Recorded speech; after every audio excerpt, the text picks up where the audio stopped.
అండి నేను నిర్మల వాసిరెడ్డి ఖమ్మం వాస్తవ్యురాలిని. ఈ సిటీజీలో ఒక సభ్యురాలిని. ఈ సిటీజీలో దాదాపు 700 పైనే సభ్యులు ఉన్నారు.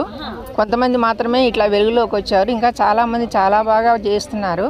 అందరూ కూడా దీన్ని స్ఫూర్తిగా తీసుకొని అందరూ చూసి అందరూ సిటీజీలో ఇంకా ఇంకా సభ్యులుగా యాడ్ అయ్యి ఇంకా బాగా చేయాలని అనుకుంటున్నాము. ఈ సిటీజీ ముఖ్య ఉద్దేశం ఏంటంటే సేంద్రియ పంటలు. సేంద్రియ పంటలు కంటే ఇప్పుడు ప్రస్తుతం ఎక్కువ రసాయనిక పంటలు పండిస్తున్నారు కదా.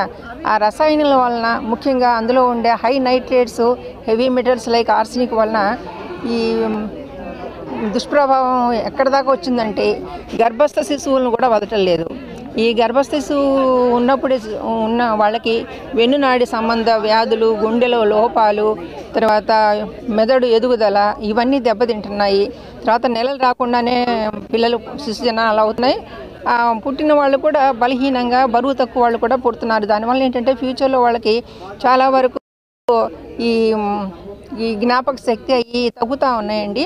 అఫ్కోర్స్ కొన్ని మెడిసిన్స్ వలన యాక్టివ్గా కనిపిస్తున్నా కానీ నిజంగా లాంగ్ రన్లో చూసుకుంటే మటుకు ఇది చాలా దుష్ప్రభావమే. కొంచెం పెద్దవాళ్ళకి వచ్చేటప్పటికి ఇవన్నీ లివర్లో, తర్వాత ఈ మన కిడ్నీస్లో, మూత్రాశయంలో అన్నీ పెరిగిపోయి క్యాన్సర్స్ రేట్ కూడా ఎక్కువ పెరిగింది. తర్వాత పిల్లలు యుక్త వయసు వచ్చే ఆడపిల్లల్లో పీసీఓడి ప్రాబ్లమ్స్ అనేది కూడా చాలా ముఖ్య కారణం. ఏది అని చెప్పలేకపోతున్నారు కానీ దాని వరకు ఈ రసాయనాలు చాలా చాలా ఇండైరెక్ట్గా చాలా హార్మ్ చేస్తున్నాయి. అలాగే ఈ క్యాన్సర్స్ కూడా పెద్ద ప్రేగు క్యాన్సరు, స్టమక్ క్యాన్సరు ఇవన్నీ కూడా చాలా ఎక్కువ అయ్యాయండి.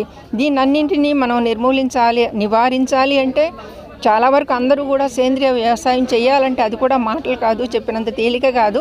కనీసం మనకు చేతనైనంత వరకు ఎవరి కుటుంబంలో వాళ్ళు వీలైనంత వరకు కొంత పండించుకొని అంతవరకు చేస్తే మిగతాది ప్రభుత్వాన్ని ఏమన్నా అడిగారు. తుమ్మల నాగేశ్వరరావు గారు వస్తే అడిగారు మన సభ్యులందరూ, మన అడ్మిన్స్ అందరూ ఏమన్నా హెల్ప్ చేయమని డెఫినెట్గా వాళ్ళు చేస్తామన్నారు. మీరు కూడా పత్రికా ముఖంగా మీడియా కూడా దీన్ని బాగా ముందుకు తీసుకెళ్ళి అసలు మీదే ముఖ్య